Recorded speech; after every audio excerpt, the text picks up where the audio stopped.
I left early. I left my job as a Boston firefighter earlier than most people would ever be comfortable doing. But I didn't just do it in a reckless way. I didn't just wake up one day and I'm done with being a firefighter. Because I loved this job. I still love this job. I love everything that being a firefighter, being a Boston firefighter, first in the nation, everything that represented. And like I said, I didn't do it recklessly. I set out a plan. I bought back military time. I figured out how the game was played, and I decided to play it. Because I ultimately knew what I wanted, and I've known what I wanted for a long time. And this job was great. It had a lot of responsibilities, a lot of respect. And in the city of Boston, I don't know about everywhere else, it was a well-paid job. It was an over 6-figure salary with overtime, all the other things you could do. And half the time, you're sleeping when you do it. So it's definitely the type of job that you didn't have to leave.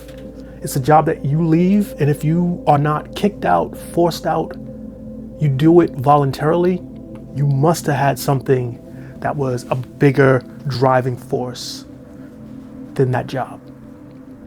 And I did. And that's kind of what this whole story is about, this whole YouTube channel. And normally I would just do what I do kind of quietly, do it in my own head, do it on my own time. But I wanted to bring people along for the journey. And I've been thinking about that for a while. I wanted to bring people along when I actually got closer to the end destination, so I could look back and say, this is what I did, and this is how I did it. But that just felt a little incomplete. I feel like if you really want to bring people along for a journey, you need to bring them along as you're on the journey. And right now, I'm pretty far away from where I actually want it to be. I'm farther away from it now than I was the day I stepped away from the fire department. I also ultimately saw that it wasn't allowing me to take that next step to start to actually build and live the story that I actually wanted to build. And I knew that story before I got on the fire department. So I got on at 32. I wasn't one of the young kids that came straight out of the military and went to the fire department. So I had already known kind of what my journey was gonna be, what I ultimately wanted to do. And I used a lot of what I was able to obtain in the fire department to help me along on that journey. It started,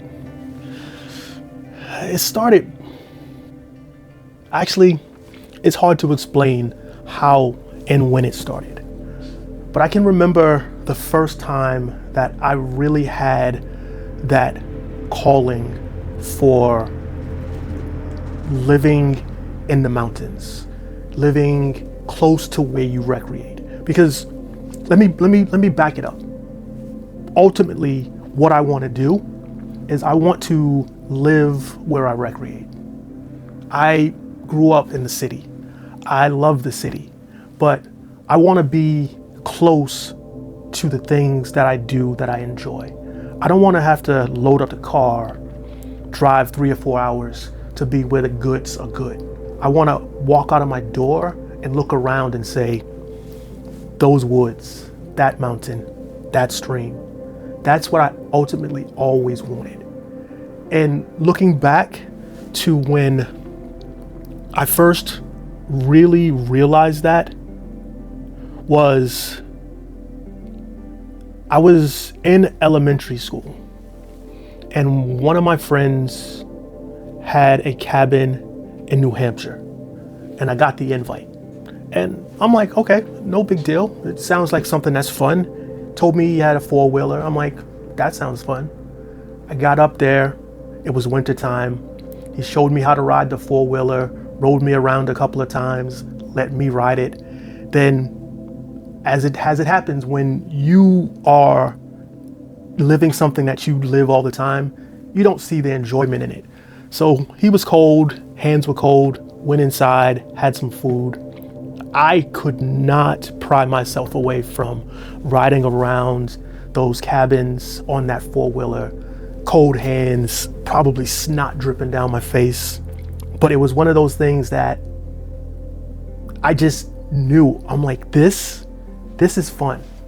Now, riding your bike around the city, doing all those things as a kid, that's fun, that's entertaining, that's something that there's joy there. But that time in the woods in New Hampshire on that four-wheeler, that was where I realized that's where I ultimately wanted to be. But as most stories have, they have layers. And now that I'm a little bit older, looking back, I realized that that actually wasn't the first time that I realized the woods are where I wanted to be. Saying I grew up in the city, I grew up in the inner city of Boston, but right at the end of my neighborhood, there was a massive green space. It was Franklin Park. Had a golf course, had a zoo, just had walking trails, all kinds of things where you would go do cookouts and picnics, and whenever there were outdoor festivals, that's where they had them. But there were woods 5 minutes from where I lived.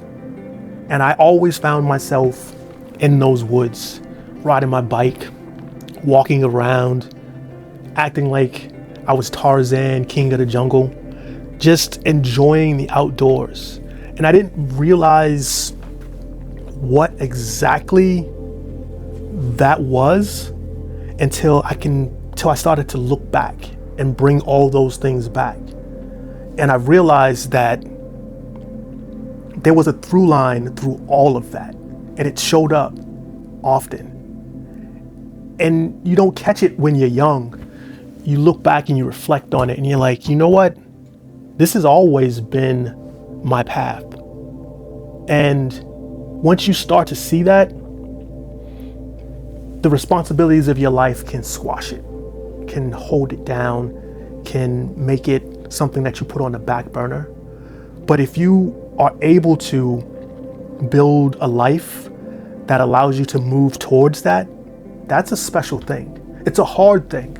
It's gonna take you a direction that most people at a certain age, with a certain level of responsibilities, with a certain income, are going to diverge from. And that has definitely happened to me. I have a lot fewer friends that I see on a regular basis because I've been working this path for 15, 20 years in one way, shape, or form. And that's a hard thing to actually accept. But I know that when I finally get there, there's a bar stool waiting for me with another like-minded person sitting right there. And I know that because whenever I go on any ski trip, any place by myself, that person is always sitting at that bar waiting for me.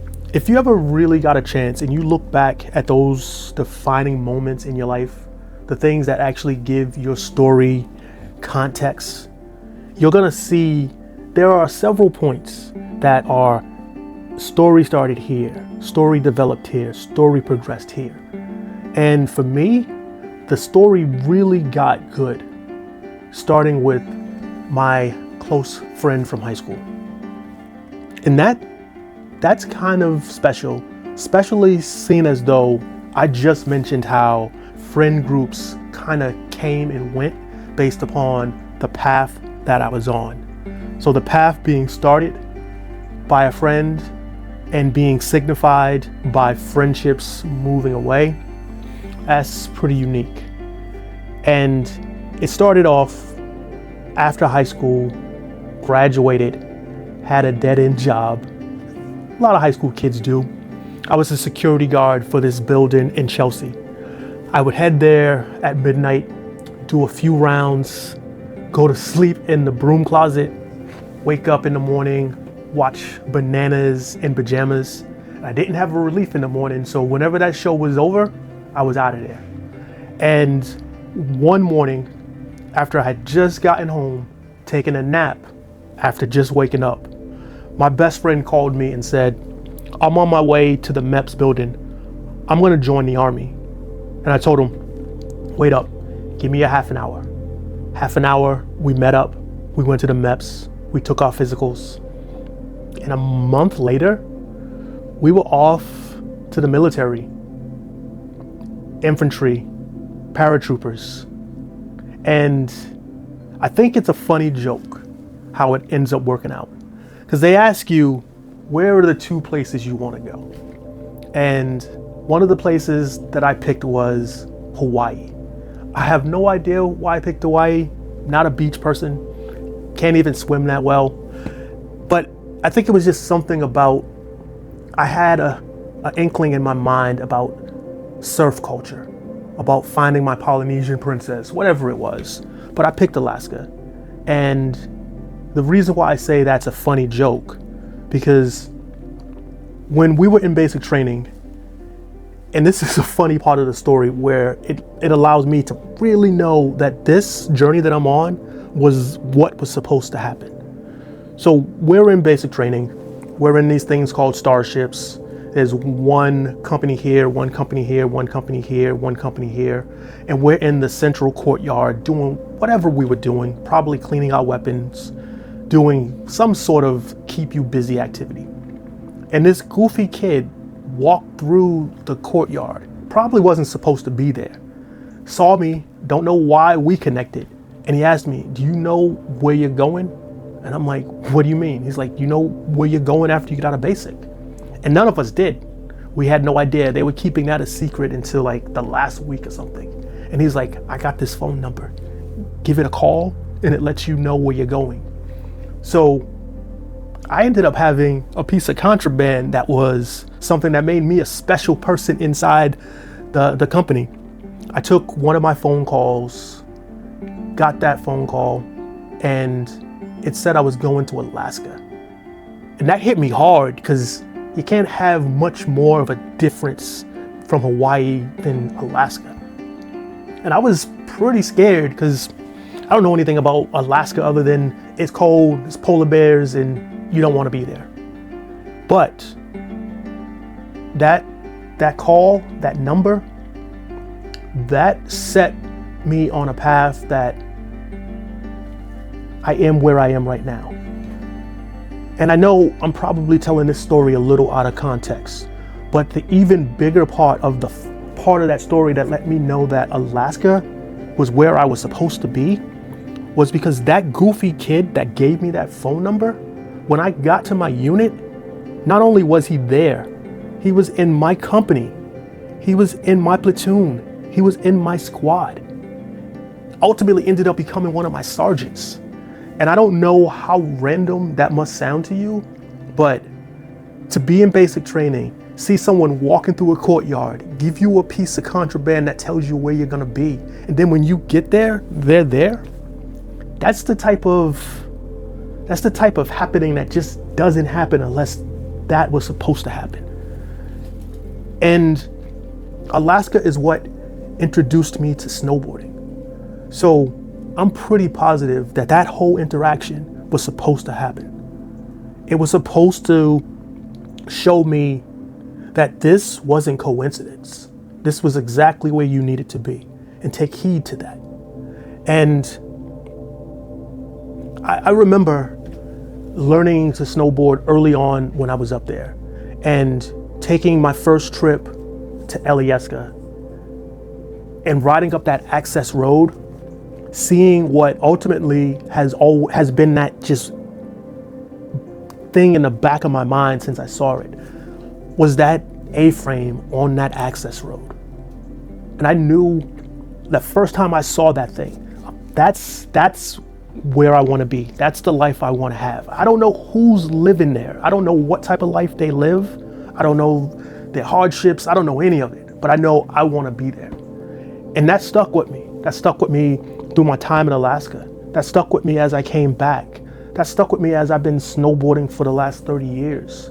And that's what ultimately gave me that courage to leave that dream job and pursue getting to that A-frame in that little ski town. And things have definitely changed. The places that I want to go, the ski towns I want to live in, all those things have changed. But the one thing that has stayed constant is the fact that I know that's where I want to be. So knowing what you want early in life, as early as possible, is one of those things that you can't underestimate how important it is. Because the sooner you know, the more time you have building that ladder that allows you to climb to the heights you want to climb to. So all that to say, from that little kid walking around in Franklin Park in the city of Boston to early retirement from a dream job in pursuit of that mountain life, that's what I've been doing for the last 30 years. And I'm gonna keep doing it until I get there. I'm Blair, and this is the Dirtbag Association, where our wax is old, our knees are older, but the stoke doesn't melt. See you on the mountain. I don't ask for too much.